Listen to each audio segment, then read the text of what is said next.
never do that in its first decade without any mergers or acquisitions. By 1985, they had doubled that to $2 billion. However, this one did include acquisitions. See, they started doing business internationally back in 1980 in Canada, and now we're acquiring companies to get their business established overseas, in Europe and Asia. The international business ended up losing money for its first 5 years.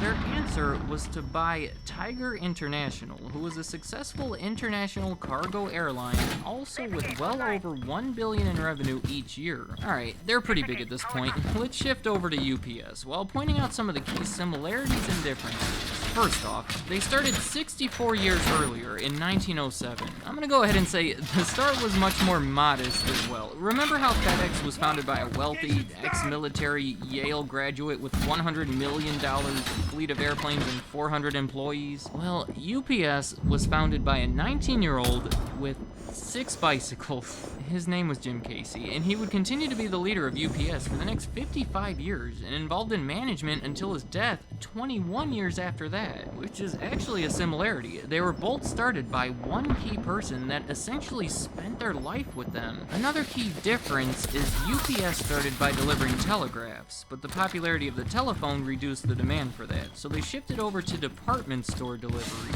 If you ordered something from the store, they'd offer to have it delivered to you that same day, and it was UPS who made that delivery.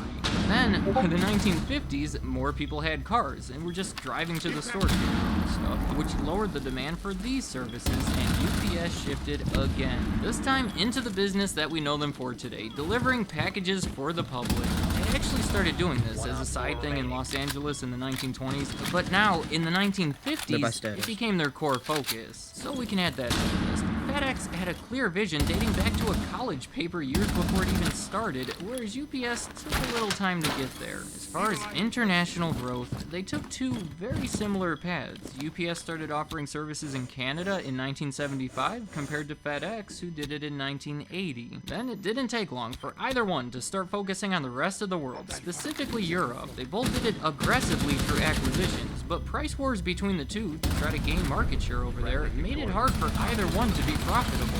FedEx was pioneering